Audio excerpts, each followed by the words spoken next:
So now let's move on to the second element, the key skills that you need to have or master in order to be able to do TI successfully. I would say that the key skill is a consecutive interpreting with note taking. And by consecutive interpreting, I don't mean, one sentence, two sentences. I mean 3, 4, 5 sentences, or sometimes a chunk of speech that's 1 minute long. And the ability to note down the key information, use your short-term memory skills, your recollection skills, and then create on the basis of your notes to create a fluent utterance in the target language. And this is something that can be a bit challenging because we don't always use long consecutive in face-to-face settings, but in telephone interpreting, it's absolutely the only possible way of doing things, so that the conversation flows and that the exchange of information is going well. Because sometimes it's necessary to let someone talk for a longer period of time. For example, if a doctor is explaining the treatment, or if someone is explaining their situation with the background, it just makes more sense to listen and take in the whole thing and then recreate it in English or Polish, like in my case. And note-taking skills are something you're going to probably work, your entire life, because it's something that grows. It's something that is a skill that needs to be, enhanced and fortified. The element of note-taking skills is your system of symbols and shortcuts, abbreviations that you're going to use. And the internet is fantastic for that, because you can actually go on a website and look at people's symbols. There are a few websites where you can actually find a cache or like a treasury of different symbols. You can create your own, and that's like a system that you should be, if you haven't started, you should consider creating for yourself. It's a very personal thing.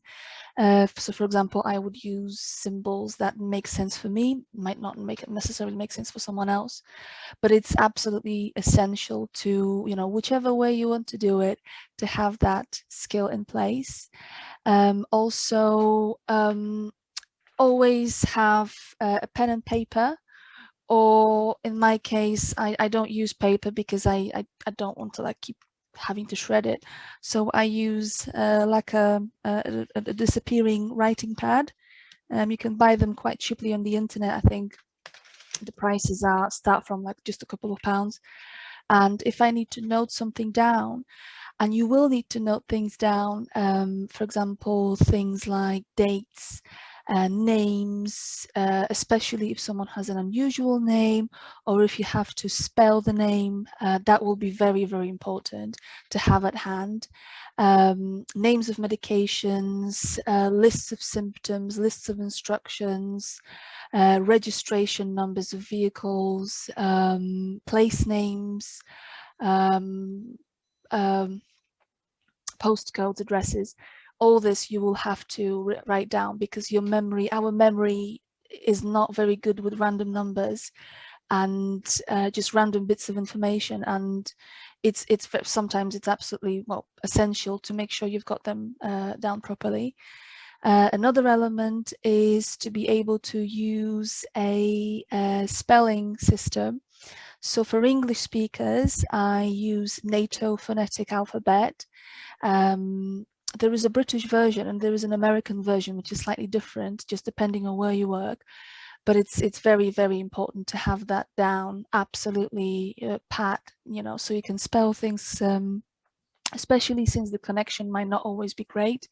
And using ABC is an absolute no-no. It doesn't work.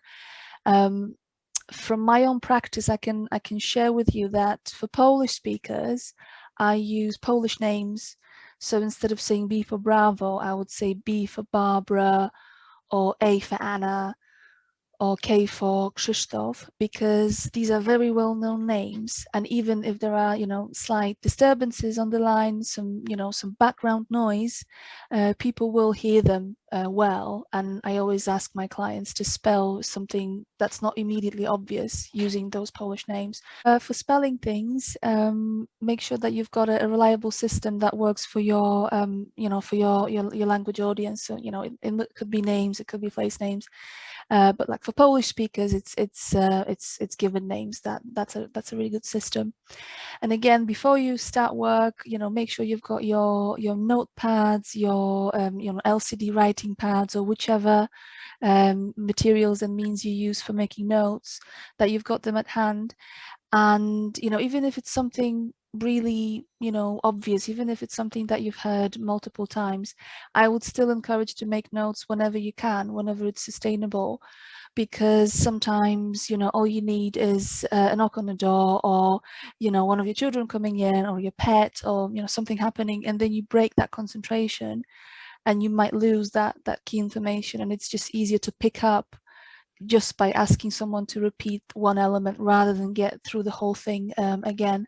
So just to, you know, sum up, note-taking skills and consecutive interpreting skills are absolutely essential.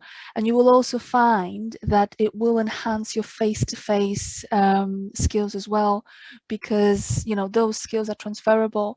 And I definitely think that this is, you know, something that's really worth investing your time and money into.